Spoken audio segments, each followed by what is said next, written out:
Alright, folks, I'm in a bed in New York City, and it's 9:36 p.m., and this is Loki episode 5. Let's talk about it.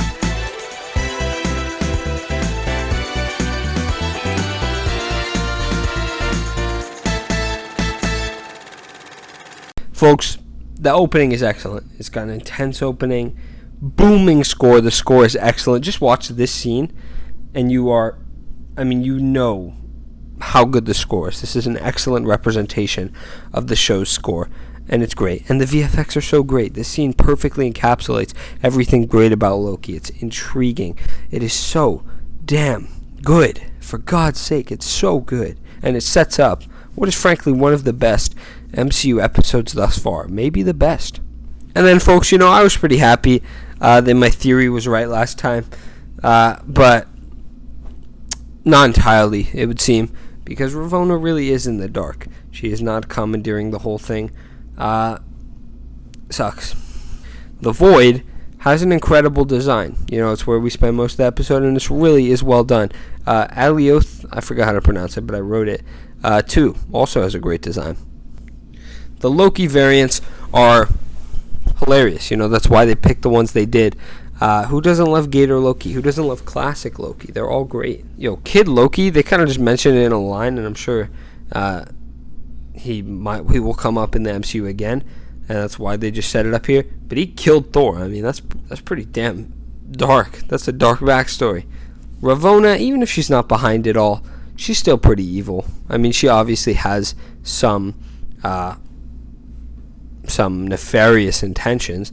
Yeah. I still wonder how this show will impact the rest of the MCU, both in implications, story-wise, as well as just power scaling now. We know the Infinity Stones mean nothing, so what does that mean? How will they raise the stakes? I also had a theory about the vote for Loki. I was sort of extending my theory about how he's going to take over the TVA. That was wrong as well, but, I'm not mad because that was a great scene. This episode, despite being, arguably at the darkest point of the series, just after all that went down last episode, arguably is the best comedy. It's so great, just all the Lokis interacting. It's hilarious. It really is some of the best stuff. So I noticed an interesting connection between all the MCU shows. They all have, and this could just be a very common thing, and a loose connection, but I think this is a fairly strong connection. They've all got something within the show that thinks themselves to be the hero. So in WandaVision, it is, of course, Wanda, who, while may not thinking herself the hero, she wants to just live in peace, live a good life, no matter the cost, no matter who she's hurting. And obviously we know she's not fully behind it. So, but, to an extent, she still obviously wants that life. And she had to give it up. And she was pretty upset about that. I think if given the choice, she might have even continued. Falcon and the Winter Soldier had the Flag Smashers, who thought they were bringing peace to the world by committing violence, specifically Carly. And now Loki has the TVA, and specifically people like Mobius, who thought the whole time they were doing good, when in reality they weren't, and they were lied to. So my theory about Ravonna and the TVA is that Ravonna was behind the Timekeepers, and the reason they were there is so that she could keep stability and power. And while it turns out that wasn't true, it seems like that is the direction that they will be going with her. That's what she wants. She wants to keep power, and she will probably use the Timekeepers as a lie to preserve that. And speaking of Ravonna, this show is filled with great characters, obviously. I love pretty much all of them. But Ravonna is excellent. I think she's quickly climbing up the list of some of the best MCU villains. I love her character. And then I'm just going to stop complaining about the Loki romance at this point, because they're obviously going for it. I've complained about it enough. I do still think it's just a foolish idea for a metaphor for self-love. You can do that in many, many ways without actually having a physical relationship with yourself. But whatever. And then, folks, the finale is absolutely breathtaking pretty much every minute. My jaw was wide open because it's just an excellent finale. And then rest in peace, classic Loki. I liked him. Maybe a cameo down the line. Probably not. But to get Richard E. Grant for just 2 episodes, pretty ballsy. I don't know.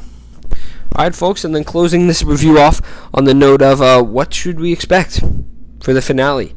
Well, it's hard to say who's controlling it all. I've seen, the prevalent theory, I think right now, is Kang the Conqueror.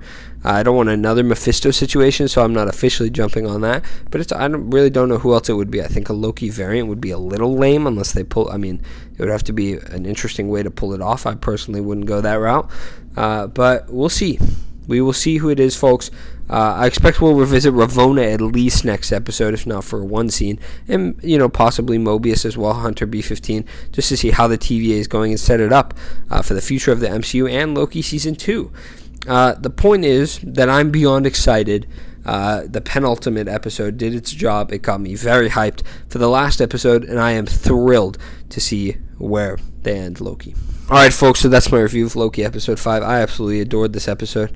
I'd be, leave a comment below if you didn't, because I'd be very surprised. This episode was excellent. It's everything I wanted in this show. I'm glad we got it. I can only hope the next episode will top it, folks. I've been EDPC Reviews. You've been amazing. I will see you in the next video.